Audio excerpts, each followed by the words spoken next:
Maka kalau orang ikut salafus saleh, dia mesti pikirannya luas. Ini ciri-ciri salafnya sahih. Ikut Syafi'i itu bukan ikut Muhammad bin Idris Syafi'i. Ikut Imam Syafi'i itu ikut Nabi berdasarkan hadis yang dikumpulkan Imam Syafi'i. Gitu. Jadi orang yang ikut Imam Malik berarti dia ikut Nabi berdasarkan hadis yang dikasih sama muridnya, judul Syafi'iyah, Malikiyah, itu judul dari muridnya. Oleh karenanya Imam Abu Hanifah mengatakan orang yang paling mengerti agama, yang paling mengerti perbedaan-perbedaan aliran faham. Kalau kita ngerti aliran itu semuanya bersumber dari Rasulullah SAW, maka kita saling menghargai, ya.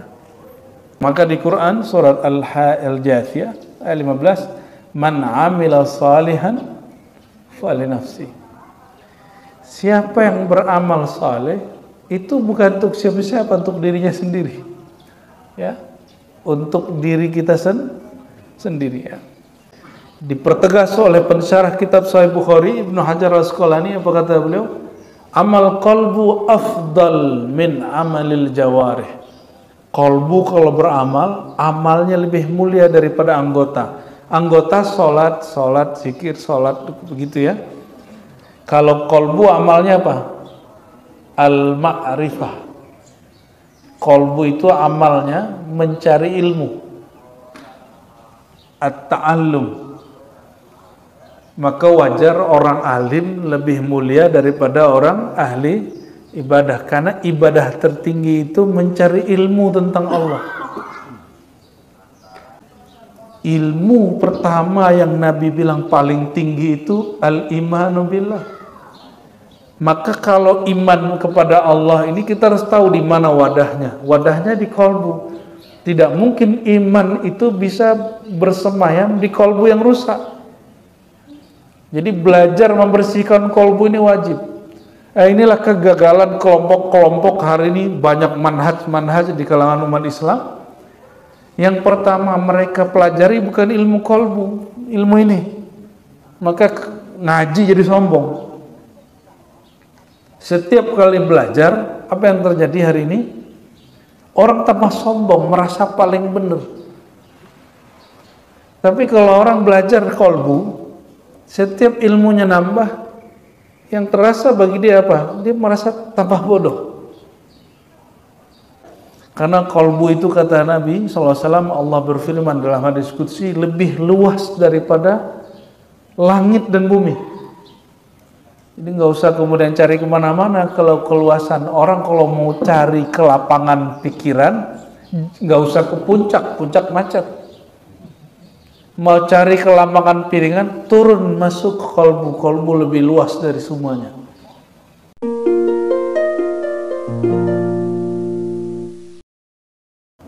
Assalamualaikum warahmatullahi wabarakatuh.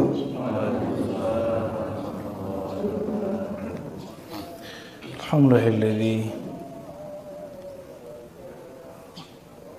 alima bi'ilmihi على جميع أعمالنا أشهد أن لا إله إلا الله أشهد أن محمدا عبده ورسوله اللهم صل على سيدنا محمد وعلى آله وأصحابه أجمعين وبعد. Mohon maaf baru nyampe Bapak Ibu, ngebut dari Matraman.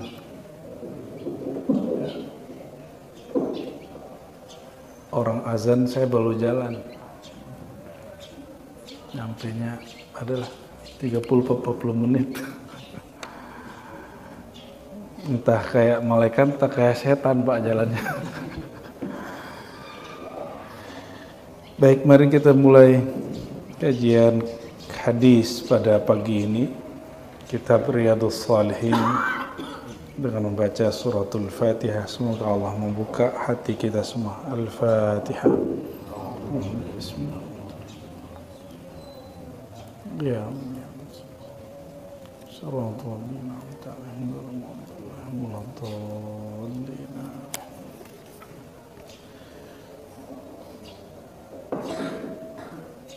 Kita masuk sekarang ke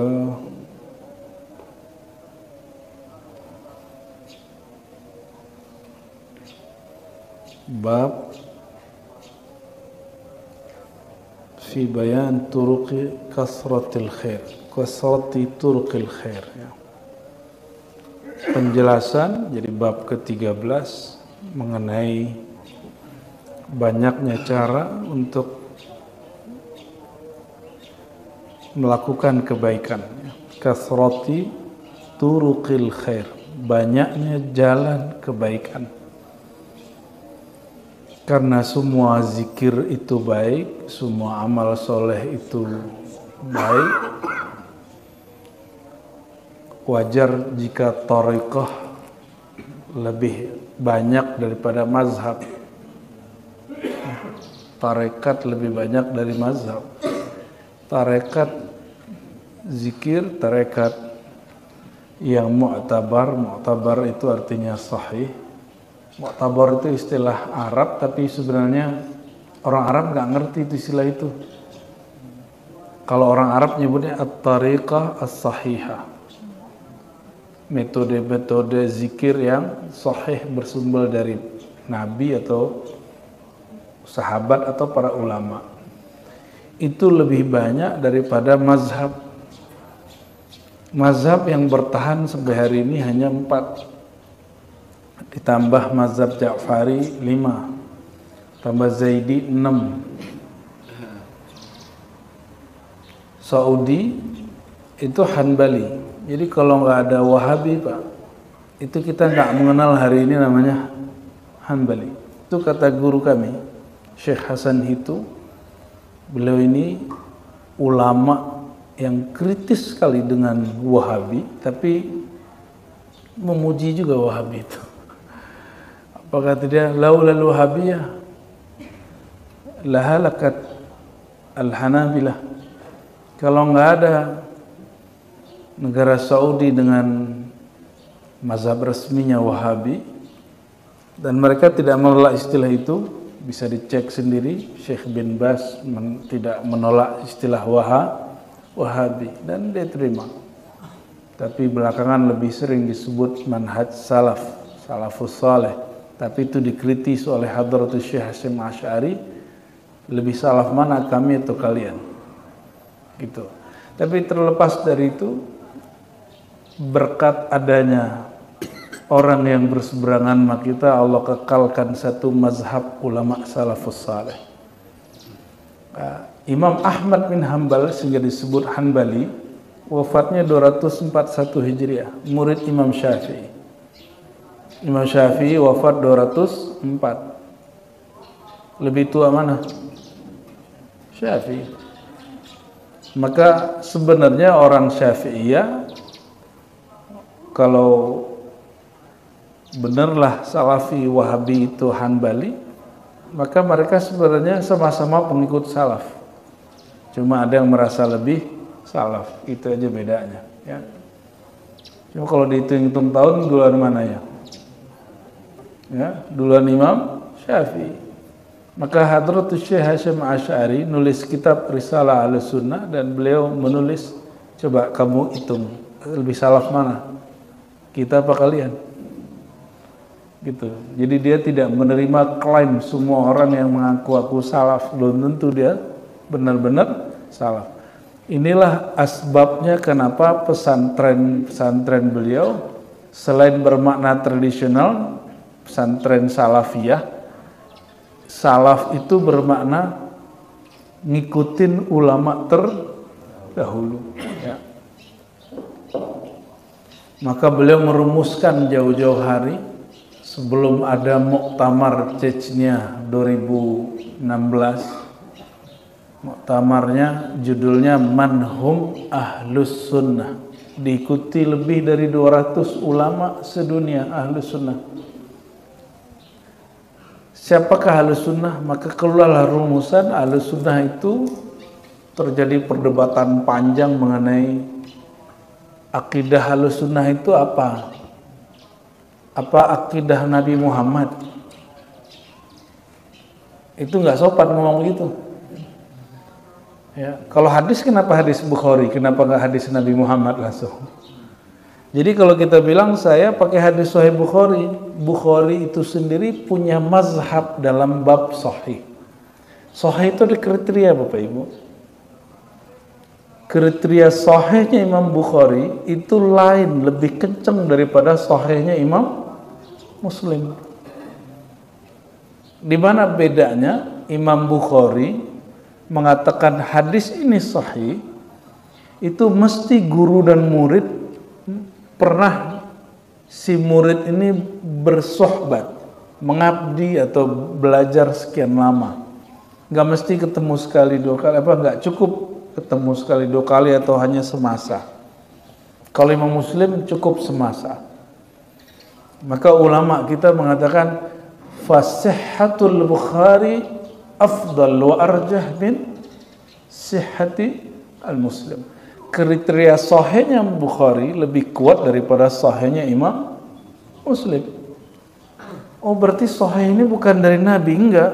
Sahih itu ijtihad ulama, hasil kreasi ulama. Mereka kumpulkan, mereka buat metodologi. Nah, maka itu yang disebut ilmiah. Coba saya mau tanya, Bapak yang percaya Sahih Bukhari sahih, itu tahu dari mana Sahih Bukhari sahih? Neliti sendiri atau percaya sama Imam Bukhari? Neliti sendiri gak? Nggak pernah neliti? Nggak pernah neliti. Kenapa tahu hadis Sahih Bukhari sahih? Karena covernya sahih. Gampang ditipu kalau gitu. Kita ambil kitab hadis palsu, kita ganti covernya. Covernya kumpulan hadis sahih. Bisa ditipu. Jadi dia disebut sahih bukan karena judulnya sahih. Ini ada contoh kitab yang judulnya sahih, oleh ulama diturunin judulnya Al-Jami' As-Sahih lil Imam Abi Isa At-Tirmizi. Kami habis ziarah ke beliau di Tirmiz, ya, daerah Uzbek sana. Imam Abu Isa At-Tirmizi ngasih judulnya Al-Jami' As-Sahih. Apa arti Al-Jami' As-Sahih? Kumpulan yang sahih. Sama dengan judul yang ditulis gurunya, Al-Jami' As-Sahih, atau ada dengan judul yang panjang, Al-Musnad Al-Muttasil, ya, fi umuri Rasulullah SAW, atau ada beberapa redaksi. Itu diturunin judulnya Pak, dari As-Sahih menjadi Sunan At-Tirmizi.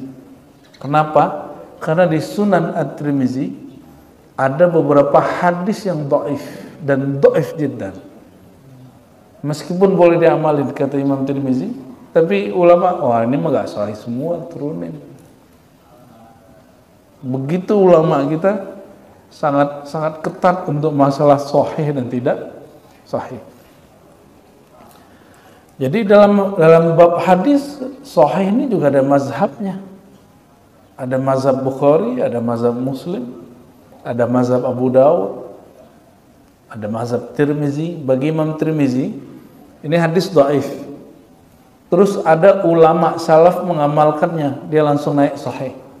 Contoh, mengazankan bayi baru lahir, hadisnya dhaif secara riwayat, tapi secara amal ulama salaf banyak yang mengamalkannya. Maka beliau mengatakan hadza hadisun hasanun sahih. Hadis ini hasan sahih. Ini contoh. Gurunya nggak pernah ngomong begitu.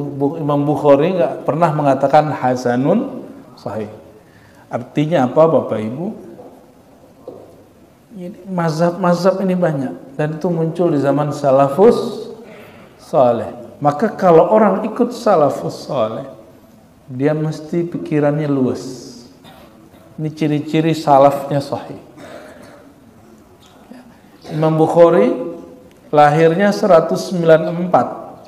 Imam Syafi'i lahirnya tahun 150. Tuan mana? Tuan mana? Imam Syafi'i 150 Hijriah, Imam Bukhari 194. Maka Imam Bukhari nggak ketemu Imam Syafi'i. Dia jumpa hanya dengan murid Imam Syafi'i. Diabadikan itu menjadi hadis pertama dalam Sahih Bukhari, innamal a'malu binniyat. Itu Imam Bukhari jumpa sama muridnya Syafi'i, namanya Al-Humaidi. Jadi kalau orang bilang, ente ikut Syafi'i apa ikut Bukhari? Ikut Nabi apa ikut Syafi'i? Itu pertanyaan bodoh yang saya dengar selama saya ngaji. Ya. Kenapa? Ikut Syafi'i itu bukan ikut Muhammad bin Idris Syafi'i. Ikut Imam Syafi'i itu ikut Nabi berdasarkan hadis yang dikumpulkan Imam Syafi'i. Gitu. Jadi orang yang ikut Imam Malik berarti dia ikut Nabi berdasarkan hadis yang dikasih sama muridnya, judul Syafi'iyah, Malikiyah, itu judul dari muridnya. Kalau beliaunya nggak mau nyebut istilah begitu. Apa kata Imam Syafi'i? Ya, tidaklah aku menulis satu kitab atau karya lalu kitab itu disebut karyaku. Beliau nggak mau. Apalagi mazhab. Maka kalau Imam Syafi'i ditanya mazhabnya apa, ya mazhab Nabi Muhammad sebenarnya, tapi kan nggak sopan nyebut begitu. Maka beliau menulis kitab kitabnya besar. Ya. Saya punya 2 versi Al-Um ini lebih dahulu dari Sahih Bukhari. Artinya apa? Induk. Kita punya cetakan yang murah 5 jilid, ada yang 10 jilid, Pak. Ya, pasti beda harga lah tuh ya. Tapi ternyata cetakan yang tebal ini yang lebih dahsyat. Di situ saya baru kemudian dahsyat Imam Syafi'i ini. Wajar timur, barat, utara, selatan berkiblat kepada Imam Syafi'i. Ada ulama di Uzbek itu Hanafiyah, Pak. Dulu sempat terjadi kebangkitan ilmu di sana. Ada satu orang di kota Shasha yang sekarang jadi Tashkent, namanya Imam Al-Qaffal. Dia tertarik setelah dia melakukan rihlah perjalanan ke barat, dari Uzbek ke barat berarti ke Mekah, Madinah, ke Baghdad. Dia kemudian menjadi seorang yang bermazhab Syafi'i, karena bagi dia mazhab Syafi'i ini lebih dekat ke sunnah daripada mazhab Hanafi. Itu kenyataannya dulu. Maka dulu Bapak Ibu jangan heran, kitab-kitab ulama ahli hadis tidak menyebutkan nama Imam Abu Hanifah kecuali sedikit. Mazhab Hanafi dianggap mazhab tidak ahlus sunnah oleh sebagian ahli hadis. Akhirnya 3 abad terakhir di India, Bapak Ibu, hampir semua Hanafiyah di India mereka ahli hadis. Hampir semua. Ini kita tahunya India itu jemaah tabligh dong ya? Enggak, banyak di sana. Ada madrasah Duaiban. Duaiban itu Bapak Ibu orang ngaji hadis. Dan mereka kepakarannya kalau ngajar hadis dari muda sampai tua ngajar hadis. Ngajar Bukhari aja. Jadi orang di sana udah 70 tahun umurnya ngajarnya 1 atau 2 kitab aja. Dan untuk hadis ya. Dan dia sudah hafal.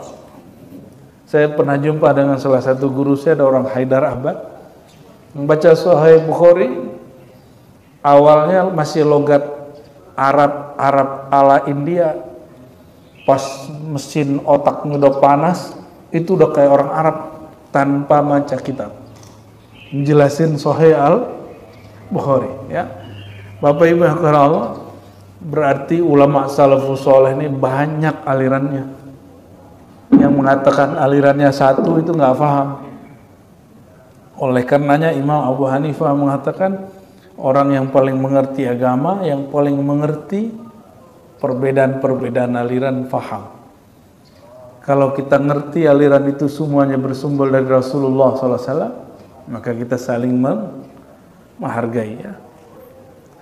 Nah, kita masuk ke hadis ya. Dia mulai dengan ayat dulu, wa ma taf'alu min khairin fa innallaha bihi alim. tiadalah kamu melakukan satu kebaikan, Allah pasti tahu, ya. Faman ya'mal mithqala dzarratin khairan yarah. Sebiji zarah pun orang beramal, Allah pasti lihat. Ini ayat untuk mencopot sifat riya. Jadi kalau kita beramal, yang mandang itu Allah apa kita? Apa makhluk? Jadi riya itu harusnya kalau baca ayat ini, jadi faedah orang baca surat Zalzalah itu hilang riyanya, ya, harusnya, ya, jadi beramalnya bukan karena ingin cari ridho makhluk. Sama ustadz itu sering tidak menyampaikan pandangan dia karena takut ditinggal jamaah, apalagi zaman-zaman politik dulu.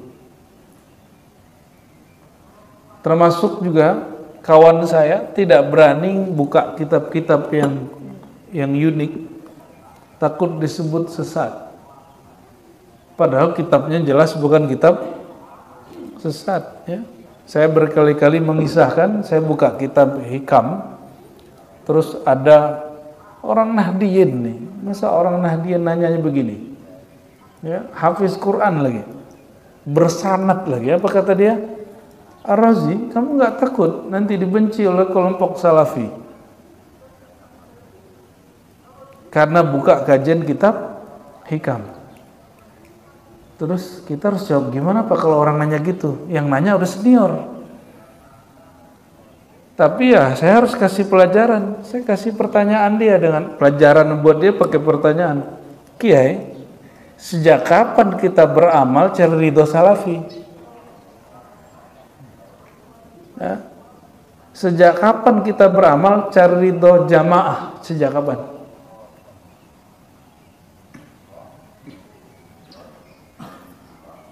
Berarti salah niat gitu.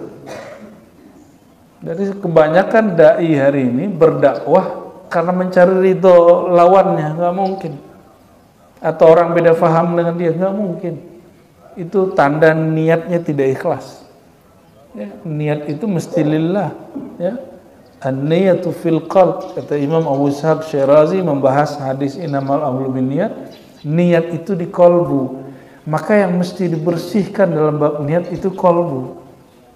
Wajib dibersihin nih kolbunya. Maka wajib min syartid du'at ikhlasun niyyah. Syarat seorang dai, muallim, guru ngaji, dia mesti ikhlas. Ikhlas itu bukan berarti nggak dibayar, itu nggak ada urusan, nggak ada honor, bukan, nggak cerita begitu. Ikhlas itu dia beramal yang dia pandang Allah gitu. Nah, udah bisa begitu belum? Nah, gimana caranya? Ikhlas itu kuncinya pada bab tauhid. La ilaha illallah, tiada yang berhak disembah kecuali, tiada yang perlu kita cari perhatiannya kecuali Allah Subhanahu wa ta'ala. Kita beramal ini untuk diri kita atau untuk Allah, Pak? Untuk siapa kita beramal? Allah perlu nggak sholat kita yang nggak khusyuk itu? Ya. Allah perlu zakat kita nggak? Nabi perlu sholawat kita nggak?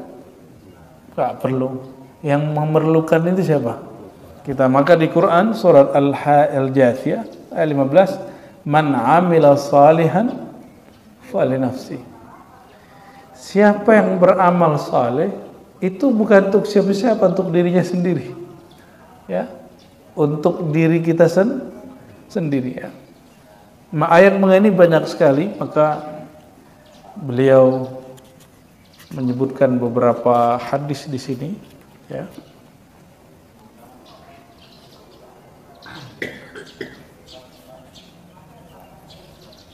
Hadis pertamanya, sahabat Nabi Abu Dzar. Abu Dzar ini orang yang kelima masuk Islam. Jadi yang pertama siapa masuk Islam? Enggak. Istrinya dulu dong. Sayyidah Kha. Terus Ini diperdebatkan nih, Abu Bakar Pak Ali. Maka Imam Hakim kasih jalan keluar. Orang tua pertama masuk Islam Abu Bakar, anak muda pertama masuk Islam, ahli kitab pertama masuk Islam Waraqah bin Naufal. 4 sudah. Yang kelimanya Abu Zar Al-Ghifari.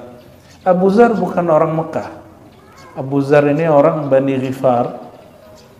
Orang Mekah kalau jualan ke negeri Syam pasti lewat kampung Bani Ghifar. Abu Zar dan saudaranya dan juga ibunya dengar bahwa ada seorang nabi baru di Mekah. Maka dia bertiga datang ke Masjidil Haram yang waktu itu masih isinya apa di Masjidil Haram? Berhala, 360 lebih berhala, bayangin. Jadi jangan dikira kalau sekarang itu, kalau kata orang Jawa apa, magrong-magrong apa, bangunannya di Mekah itu lebay ya. Orang tuh bangga hari ini bukan ke Ka'bahnya, bangga kalau hotelnya hotel yang ada di bawah Tor Zam-Zam. Betul nggak? Hari ini orang kalau ke Mekah, kalau dulu riaknya ya salah juga sih. Cuma sekarang lebih parah. Kalau ada orang pergi haji umroh ditanya, lo hotel di mana bro? Oh, gue udah tos di bawah Tor Zam. Itu kayaknya bangga. Yang tidak pernah dilakukan oleh para sahabat manapun, berbangga tinggal di sekitar Masjidil Haram. Abu Zar Ghifari masuk ke Masjidil Haram. Masjidil Haram masih banyak berhala. Orang kalau tawaf itu masih aneh-aneh. Ada nggak pakai baju tawafnya. Kena bisikan setan mereka, halu. Kata setan, ini negeri suci, tanah suci, maka engkau kalau bertawaf sesucinya, tanggalkan semua baju. Seperti bayi baru lahir. Ya enak bener. Kita yang cowok enak lihat ya Pak. Nauzubillah summa nauzubillah. Jahiliyah itu maka disebut jahiliyah. Berhalanya jahiliyah, akhlak dan ibadahnya jahiliyah. Abu Zar makanannya 2 hari 3 hari habis. Apa yang terjadi? Akhirnya Abu Zar setiap hari ya, sama ibunya sama saudaranya cuma minum air Zam-Zam. Udah ditunggu 10 hari, nabinya juga nggak kunjung datang. Ternyata Nabi Muhammad SAW saat itu masih berdakwah secara sembunyi. Beliau nggak tahu, secara sembunyi nggak ngerti. Hari ke-30 masuk Sayyidina Abu Bakar ke masjid, dia lihat ada orang berkurus kering. Ya nggak kering-kering banget ya. Dia berdaging tapi dagingnya daging, kalau sapi dikasih air mulu jadinya apa? Ya kebayang. Manusia begitu dikasih air terus gimana? Ternyata Abu Zar Al-Ghifari, ibunya dan saudaranya hanya minum air selama 30 hari. Di belakang Abu Bakar dan Muhammad SAW menyertai. Ketika ditanya oleh Abu Bakar, kalian makan pakai apa? Kami hanya minum air. Lalu disambut oleh Nabi. Apa kata beliau? Air Zam-Zam ta'amun, nilainya sama dengan makanan. Canggih juga tuh hadis ya. Air Zam-Zam Allah jadikan pengganti makanan. Itu terjadi pada Imam Ibnu Qayyim ya, murid Ibnu Taimiyah yang juga bermanhaj salaf. Beliau Hanbali. Beliau ketika dari Damaskus sampai di Mekah sakit-sakitan. Maka dia kemudian minta isyarat, ya Allah saya mau berobat. Pakai apa nih? Dia ingat satu hadis, ma'u Zamzam lima syuribalahu. Air Zam-Zam akan menjadi wasilah orang dikabulkan hajatnya. Maka dia minum air Zam-Zam, khatam Quran, air Zam-Zam, khatam Quran. sampai kemudian Allah angkat semua penyakitnya berkat suratul Fatihah dan air Zam-Zam. Dan itu dia tulis di kitab At-Tibbun Nabawi. Tibbun Nabawi yang sekarang, mohon maaf, jangan-jangan nggak sesuai dengan semangat pengarang kitab ini.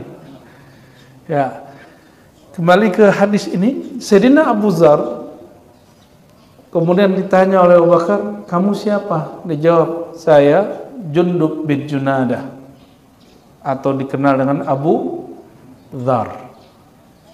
Ada apa kesini? Jawaban dia, kami orang Bani Ghifar, orang yang tidak pernah nyembah berhala. Pas dengar ada nabi yang menolak berhala, kami datang ke sini. Akhirnya diajak oleh Abu Bakar makan di rumahnya. Sayyidina Abu Bakar ini nggak bisa ngelihat orang susah, Pak. Kalau kita kuat ya ngelihat orang susah ya. Kalau Abu Bakar tuh nggak bisa ngelihat orang susah, Pak. Beliau ngelihat orang susah itu mending dia nggak makan, biar orang lain makan. Itu Abu Bakar As-Siddiq. Dibawalah ke rumah segala macam ya. Lalu dia syahadat kepada Nabi SAW. Itu Abu Dzar baca syahadat nggak kayak syahadat mu'alaf hari ini. Dia bersyahadat asyhadu alla ilaha, kayak orang talqin zikir dalam ilmu thariqah, bergetar seluruh badannya. Tapi dia merasakan ketenangan luar biasa di dalam batinnya. Ini Abu Dzar. Maka selesai dia syahadat dengan Nabi SAW, dia menangis dan mengatakan, wahai Rasulullah, izinkan aku memproklamirkan syahadatku di depan semua berhala dan orang-orang jahiliyah. Kata Abu Bakar, bro, jangan bro, kita udah lama di sini gak berani begitu. Kata Abu Dzar, cemen kalian, ini kalimah sedang terbakar dalam diri saya. Maka dia datang ke Al-Masjidil Haram, dia umumkan, ya, yang nggak kenal sama aku Abu Dzar katanya. Saya ini Abu Dzar Al-Ghifari. Aku bersaksi tiada yang berhak disembah, la ilaha illallah, kecuali Allah Muhammadur Rasulullah. Langsung digebukin sama orang belakang, pingsan dia. Siapa juga yang ngelebetin habis itu? Abu Bakar lagi. Ternyata dulu Abu Bakar begitu juga. Abu Bakar baru siuman, yang ditanya, aina Rasulullah, mana Rasul? Ternyata ini euforia orang dapat kalimah, masuk nurullah ke qalbunya di euforia. Tapi euforianya sahih, ya, digebukin pingsan, Pak. Setelah selesai dia bangun sehat. Abu Dzar, ibunya dan saudaranya, mereka buat perjanjian dengan Nabi SAW, mewakili kaumnya. Apa perjanjiannya? Ya Rasulullah, kami kaum yang tidak menyembah berhala dan sekarang bersyahadat kepada engkau, tapi kami terbagi dua. Ada yang pindah ke Mekah sekarang membersamaimu, ada yang nunggu engkau hijrah kemanapun engkau hijrah. Jadi dibagi dua. Ada juga yang nggak beriman, tapi yang beriman terbagi dua ini. Nah, Abu Dzar orang kelima yang masuk Islam. Jadi kalau disebut tadi, coba dihitung. Yang pertama perempuan, yang tua, yang muda, ahli kitab Waraqah bin Naufal, paman Sayyidah Khadijah. Dari luar Mekah, Abu Dzar Al-Ghifari. Qala, beliau berkata, wahai Rasulullah, apakah amal paling tinggi? Jadi Abu Dzar ini habis didetok oleh Zam-Zam, dimasukin kalimatullah. Ini pertanyaannya langsung levelnya up. Nggak nanya, ini pahalanya apa wahai Rasulullah, ini boleh nggak? Itu pertanyaan standar. Pertanyaan dia langsung bab, dari semua amalan baik wahai baginda, mana yang di sisi Allah lebih mulia? Pertanyaan orang yang baru dapat ilmu ma'rifatullah itu. Ya. Apa jawaban Nabi?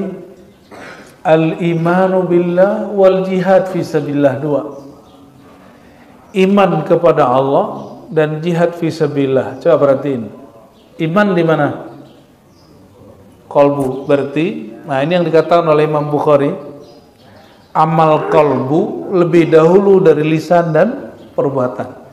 Dipertegas oleh pensyarah kitab Sahih Bukhari Ibnu Hajar Al-Asqalani, apa kata beliau? Amal kalbu afdal min amalil jawarih. Kalbu kalau beramal, amalnya lebih mulia daripada anggota. Anggota sholat, zikir, sholat, begitu ya. Kalau kalbu amalnya apa? Al-ma'rifah. Kalbu itu amalnya mencari ilmu, at-ta'allum. Maka wajar orang alim lebih mulia daripada orang ahli ibadah, karena ibadah tertinggi itu mencari ilmu tentang Allah. Kalau mohon maaf, kita selalu doktrin, lu sholat aja, ente sholat aja begitu, nggak usah banyak-banyak nanya. Itu orang yang mengajarkan umat seperti itu bertentangan dengan ajaran Nabi Muhammad Sallallahu Alaihi Wasallam. Coba Nabi ditanya, amal tertinggi apa? Jawabannya, nggak sholat. Kecuali orang imannya udah bagus, maka Nabi jawab, sholat apa amal paling bagus? Engkau sholat tepat waktu. Tapi waktu bagi orang yang ahli ma'rifat bukan waktu yang jam-jam itu.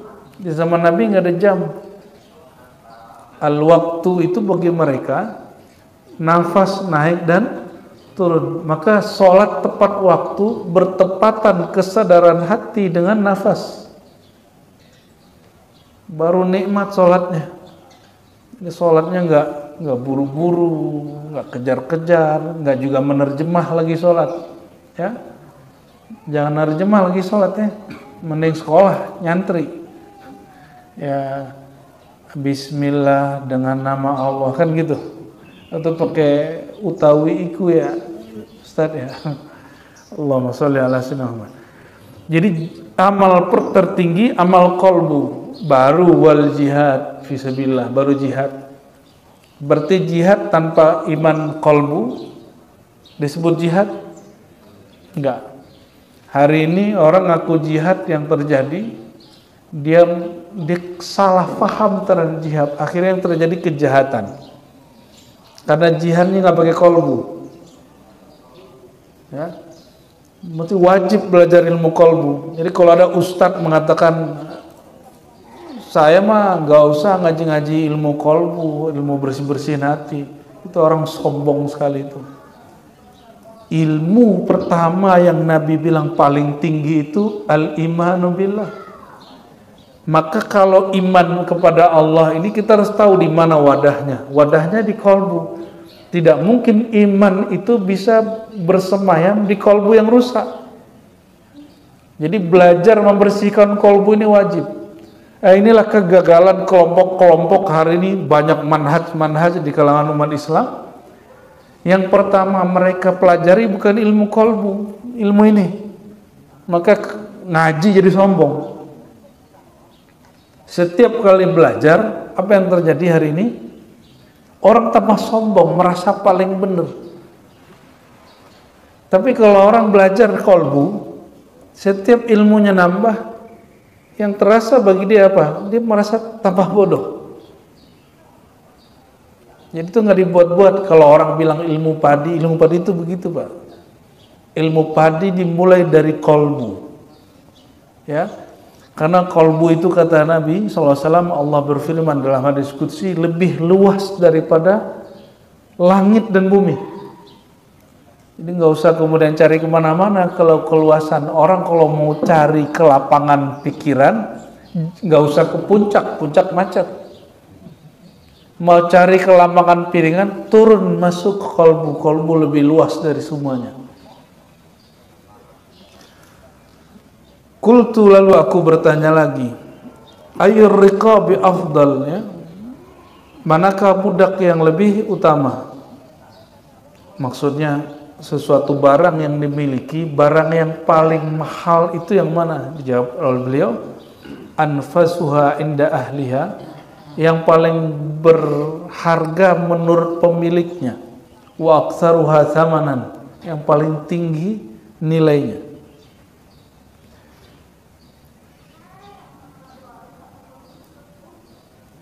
Fa illam af'al, jika aku tidak sanggup melakukan itu wahai Rasulullah, apa yang aku lakukan? Nabi menjawab, tu'inu sani'an aw tasna' li akhraq, ya. Engkau membantu orang yang berbuat atau berbuat, ya.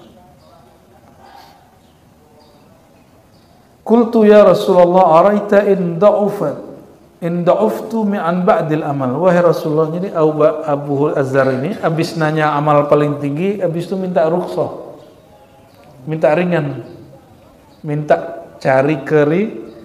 Itu karakter manusia bukan?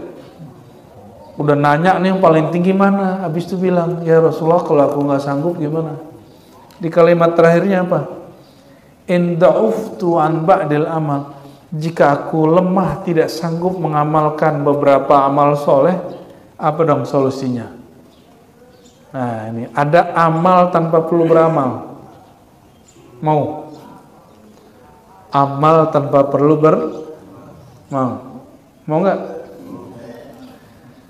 Takuffu syarraka 'anin nas, tahanlah jangan sampai hal yang buruk darimu mengenai orang lain. Apa aja? Mulai dari wajah, jangan sampai wajah cemberut ketemu orang. Maka Nabi mengatakan amal paling gampang, sedekah paling gampang, wajah yang sumringah, kayak Pak Fahmi nih, sumringah terus. Ya, sama Pak Anpal juga nih, nggak pernah marah nih orang kayak gini ya. Nggak pernah marah ya Pak Ampal ya? Pernah juga ya? Marahin tikus ya? Kalau wajah saya fluktuatif Pak ya, kadang naik, kadang turun ya, begitu. Bukan fluktuatif, apa ya namanya? Dinamis, fleksibel dia. Kadang naik, kadang turun ya. Fa innaha sadaqatun minka ala nafsik. Oh, ternyata ada namanya sedekah nafsiyah. Ini dalilnya nih. Sesungguhnya orang yang menahan keburukan dirinya nggak sampai ke orang, dia sedang bersedekah untuk dirinya. Tapi di kitab fikih ini nggak ada. Ini adanya di kitab-kitab tazkiyatun nafs atau tasawuf. Jadi kalau nggak bisa berkata baik kepada orang, jangan berkata buruk. Paham nggak tuh? Nggak bisa nih ngomong baik sama orang, jangan ngomong yang jahat. Nggak bisa menyenangkan orang, jangan bikin orang tersinggung. Gitu. Ini kalau orang kompleks ini ngamalin itu, kayaknya harmonis ya. Amin. Kita doain Pak Arif ya. Pahami, kita doain ini kok masih konflik aja nih. Pengajian aja konflik, apa-apaan ini? Ya. Pengajian konflik, bubarin pengajian ini, buat pengajian baru. Pengajian itu bersihin kolbu, bukan kemudian gagah-gagahan ingin nguasain, enggak. Termasuk ngurus masjid. Ya. Masjid Royan aman Pak? Aman ya. Sekarang itu orang ada tren main rebutan manhaj. Masjid itu milik Allah, bukan milik satu kelompok. Nggak usah rebut-rebutan. Ambil manhaj Nabi Muhammad SAW, manhaj wa ma arsalnaka illa rahmatan lil alamin. Engkau tidak diutus hai Muhammad kecuali rahmat bagi semua. Maka ciri-ciri kelompok yang paling dekat kepada Nabi Muhammad SAW, hadirnya dia itu kasih sayang buat semua, kebanyakan orang. Ya semua orang senang juga gak mungkin lah ya. Mungkin gak kita menyenangkan semua orang. Maka ada ungkapan ridhan nas ghayatul la tudrak. Mencari senang semua orang itu tujuan yang mustahil dicapai. Maka kebanyakan orang lah. Kebanyakan orang yang mana? Yang beriman kepada Allah Subhanahu wa ta'ala. Kita doain komplek kita nih. Hatinya begini Pak. Kalau nggak bisa membahagiakan orang, jangan bikin orang sedih. Kalau nggak bisa mengeluarkan kata-kata baik, jangan keluarkan kata yang buruk. Coba ini dipakai 40 hari jadi sini orang amalin begitu. Wah, adem langsung. Ya. Ya, kita doakan juga nih pemerintahan baru. Kalau nggak bisa bikin seneng orang, jangan bikin gelisah orang ya. Amin. Ya Rabbal Alamin.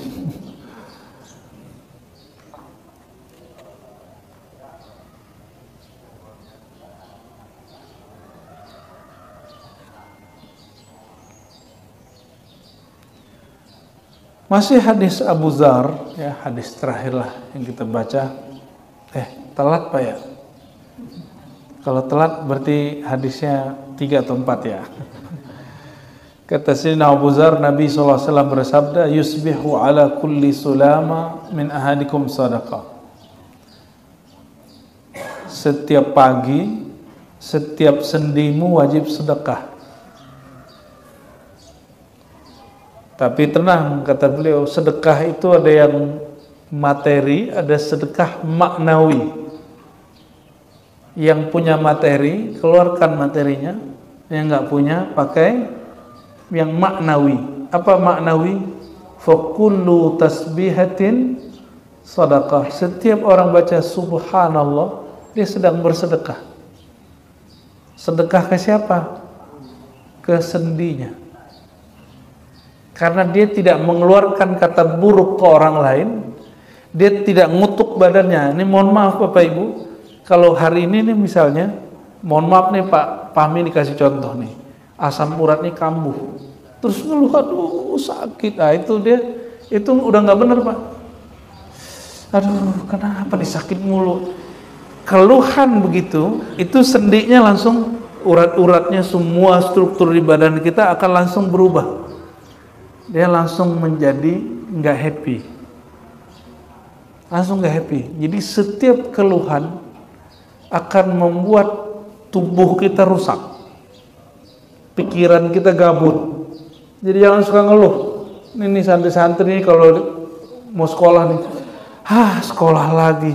Itu yang tadinya dia semangat, teman-temannya jadi nggak semangat, badannya dia nggak semangat. Ya, jadi jangan pernah ngomong begitu ya. Ini santri-santri, wati santriwan, semangat kalian. Orang hebat tuh jumlah santri nggak mesti banyak. Waktu saya belajar sekolah dulu, kami cuma 7 orang. Ya, yang jadi nggak tahu berapa orang. Ya, pas ujian itu seumur hidup saya nggak pernah melakukan itu kesalahan atau keberkahan itu ya. Seumur hidup nggak pernah lembar jawaban selesai itu tawaf belakang terus sampai ke ujung balik lagi Pak. Seumur-umur sekali ujian akhir. Karena saya kalau ujian, kalau kami kan ujian agama itu kan esai semua. Kalau esai semua, 1 pertanyaan saya jawab 2-3 menit. Pertanyaannya ada yang 5, ada yang 10. Kalau 2 menit, pertanyaannya 5, ya paling 10 menit selesai. Tapi sama temen sampai 20 menit, 30 menit. Jadi dulu kita saking egoisnya, setiap selesai 10 atau 15 menit, saya langsung kumpulin. Kata temen, kamu kalau berdiri, nyerahin lembar jawaban, kita kayak mau buang air kecil semua katanya. Ya, itu ada psikologis begitu ya. Nah, Bapak Ibu yang bukan Allah, setiap orang mengeluh itu struktur di tubuhnya akan berubah. Maka anak-anak kita kasih pelajaran. Kalau nggak bisa hidup semangat, jangan hidup patah hati. Ya. Maka Nabi mengatakan kullu tasbihatin sadaqah. Pandanglah diri lalu takjub. Luar biasa ya tubuh kita ini. Maka setiap orang baca subhanallah, dia sedang sedekah ke sendi-sendinya. Wa kullu tahlilatin sadaqah. Setiap orang bertahlil sedekah. Jadi kalau ngirim pahala sedekah, ini ulama semuanya ijma. Ini ijma. Ijma artinya apa ijma? sepakat, nggak ada satupun yang nolak. Hatta Imam Syafi'i, hatta Imam Ahmad bin Hanbali, hatta Ibnu Taimiyah, hatta Muhammad bin Wahab Wahabi, sepakat semua mengatakan kalau kirim pahala sampai. Ada yang mengatakan nih Imam Syafi'i nggak terima, itu kurang nyampe itu orang. Imam Syafi'i menjelaskan itu tentang ayat alla taziru waziratun wizra ukhra, bahwa pendosa tidak dapat transfer dosa ke orang, nggak ada dosa warisan. Tapi kalau amalan bisa dikirim ke orang, itu ulama semua sepakat. Maka ini mohon maaf, ini bukan NU Muhammadiyah, bukan Aswaja Masalafi, ini urusannya. Belum ada NU, belum ada Muhammadiyah, belum ada Aswaja, belum ada Salafi, Wahabi, itu belum ada itu kelompok. Nabi SAW mengatakan wa kullu tahlilatin sedekah, setiap tahlil sedekah. Dan Nabi mengajarkan kalau ada orang meninggal, kita dianjurkan sedekah atas nama dia. Hadis Sahih Bukhari. Jadi seorang laki-laki datang, wahai Rasulullah, ibuku meninggal. Apa sedekah paling baik untuk orang yang sudah meninggal? Apa jawaban Nabi? Sakyul ma, sedekah air, bagi-bagi air. Hadis Sahih Al-Bukhari. Di zaman itu air setara sama nasi, Bapak Ibu. Maka di Indonesia digantilah itu pakai berkat. Jadi berkat itu nggak bid'ah. Yang bid'ah itu apa? Ngutang-ngutang. Ya, itu nggak boleh. Maka kalau di komplek ini Pak, kalau ada orang hidupnya susah, kasih tahu, kami kalau mau baca Yasin di sini bukan berarti mau minta berkat, enggak. Air cukup, ngilangin selek. Kita pernah lakukan itu di beberapa wilayah di Ciputat, waktu saya tinggal di Ciputat, berhasil tuh. Ya, tapi pas kita tinggal balik lagi orang kalau ada yang meninggal ngutang-ngutang, itu yang bid'ah. Ya. Sedekah itu kelebihan harta, bukan ngutang. Ya, kita ingin memberantas sesuatu yang bid'ah, sama yang sunnahnya kita berantas sekalian. Ya, ini terus semangat memberantas bid'ah, sama yang sunnah-sunnahnya digorgoti. Bapak Ibu yang bukan Allah, wa kullu tahlilatin sedekah. Maka kalau kirim tahlil ke orang meninggal nyampe nggak? Antum kalau nggak percaya baca kitab Ar-Ruh Ibnu Qayyim.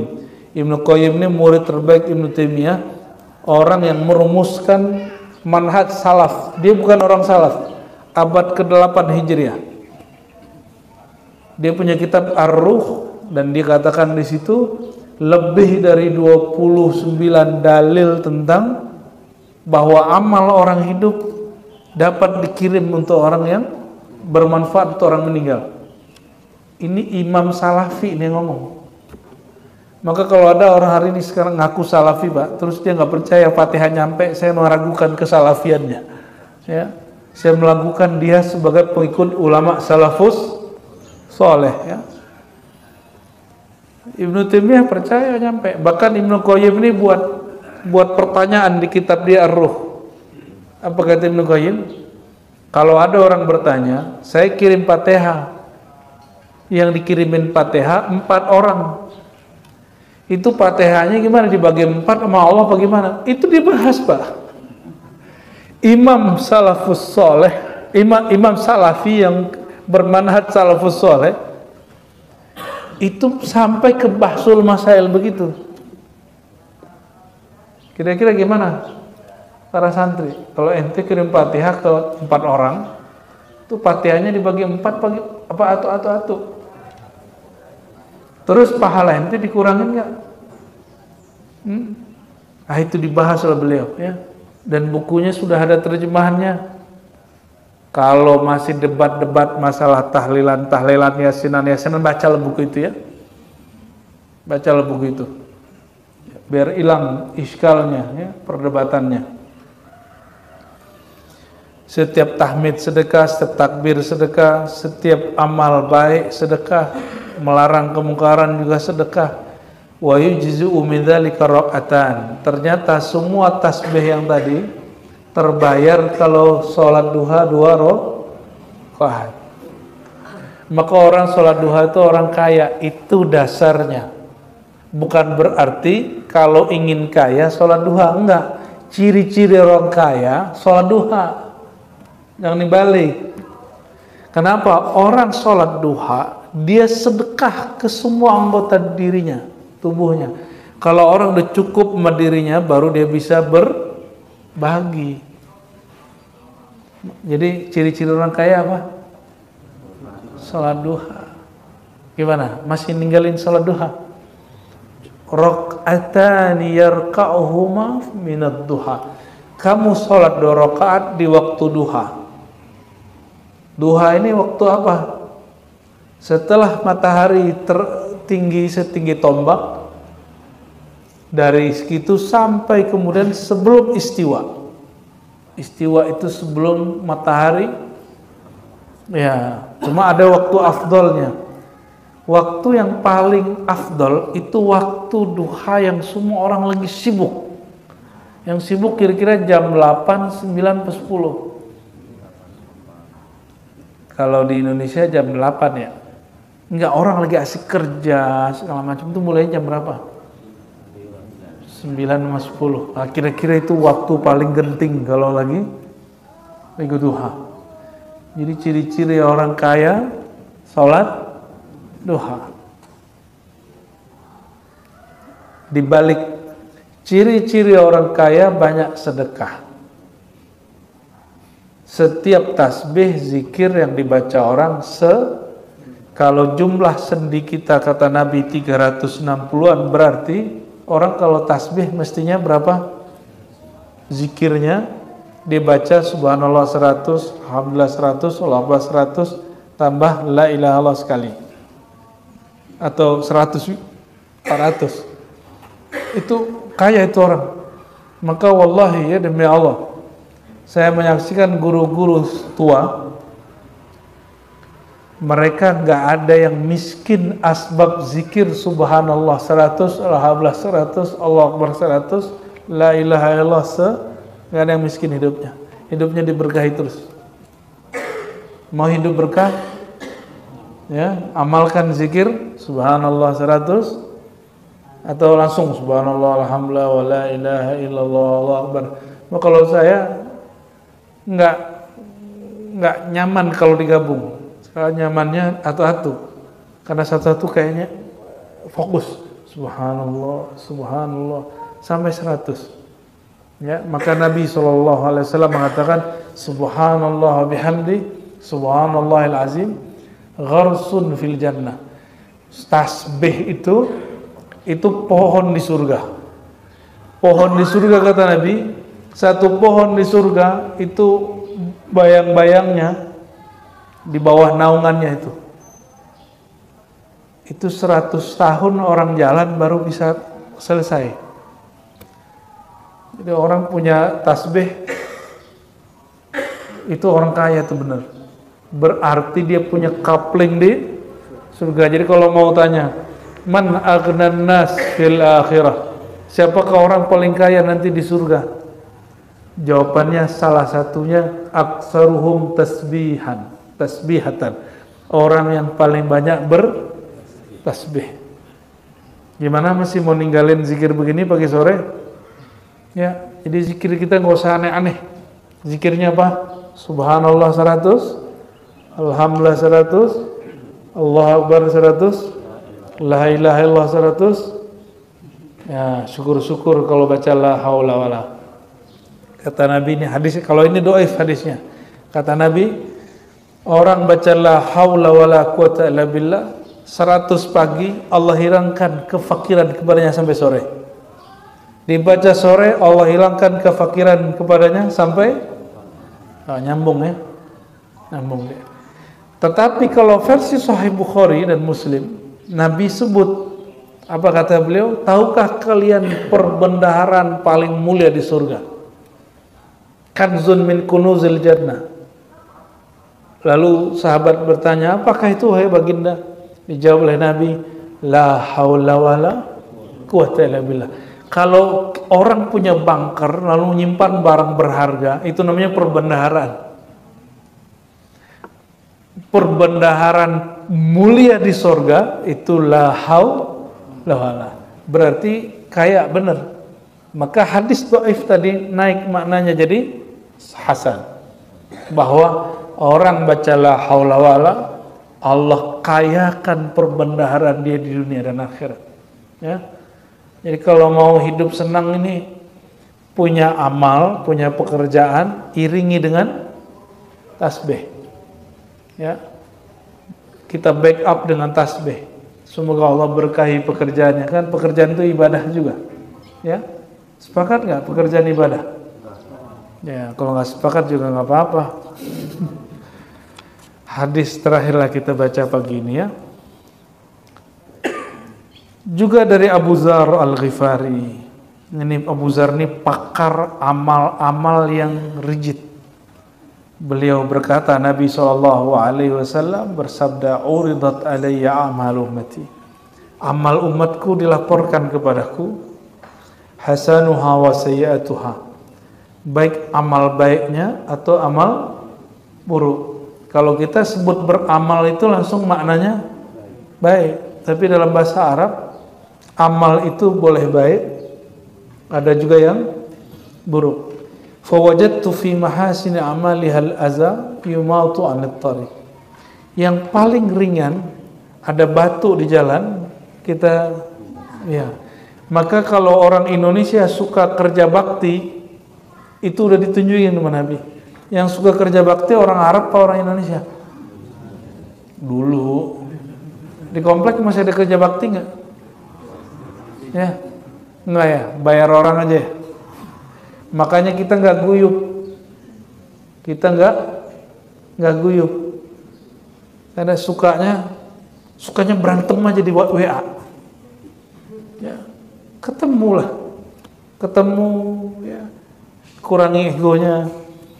Jika ngenyampingin ya, membuang kotoran atau duri atau sesuatu mahal lagi jalan, itu sedekah, itu amal paling sederhana. Maka beliau mengatakan termasuk membersihin kotoran di masjid. Misalnya ini ada sampah di zaman Nabi, karena orang pernah jahiliyah masuk Islam, itu kalau ngeludahnya di dalam masjid, Pak. Dan Nabi setiap hari bersihin tembok masjid. Nabi bersihin tembok masjid, gengsi nggak Nabi itu? Kalau situ gengsi nggak? Ngelihat sampah, tadi juga ada yang bersihin, gitu ya. Kalau semua orang mikir begitu, siapa yang bersihin? Maka Imam Bukhari masuk masjid, dia lihat ada sampah, diambil pungut, dia masukin ke sakunya. Di luar ada tong sampah, dia keluarin. Ntar gitu ya, santri-santri ya. Yang nggak usah santri-santri yang kecil nih. Ini jadi santri kan pagi ini. Ya. Kalau udah nggak bisa jadi santri kayak mereka 24 jam, ya santri 1 jam sehari lah cukup. Kalau ngeliat sampah, ngeliat apa, buang. Ya, itulah filosofinya. Kalau nabrak kucing jangan dibiarin, kuburin. Karena menghalangi orang di jalan ya. Tapi kalau nabrak tikus piye? Ya, kan mengganggu, Pak. Minimal kita kesampingin. Kita tutup. Jadi jangan hanya kucing, musuhnya kucing, tikus juga harus digituin. Ya. Lalu beliau mengatakan, wa wajadtu fi wa masawi a'maliha an-nukha'ah takunu fil masjid la tudfan. Amal buruk yang paling ringan di zaman sahabat, mereka nggak berasa kalau itu juga disebut amal buruk, meludah di masjid. Dan ludahnya nggak ditutupin pakai pasir, la tudfan, ya. Jadi yang buang sampahnya nggak ini. Nah, nanti kan mau makan nih, remahannya jatuh nggak diambil, nah itu bagian dari dosa tuh. Ya, dosa di masjid, ngotorin masjid itu dosa, Pak. Nah, ada nih, ya, yang nyantri, ingat-ingat, ngotorin masjid itu dosa. Apalagi ngotorin hati orang di masjid. Dengan apa? Nyakitin hatinya, ya. Tadi pas dibilang begitu sakit hati nggak? Tengkar mulu di pengajian, sakit hati nggak gitu? Ya, janganlah ya. Justru kita biar nggak tengkar. Ya. Allahumma sholli ala Sayyidina Muhammad wa ala Sayyidina Muhammad. Barangkali itu Bapak Ibu. Jadi mau beramal baik itu banyak, maka wajar kalau mazhab fikih nggak usah banyak-banyak karena halal haram sudah jelas.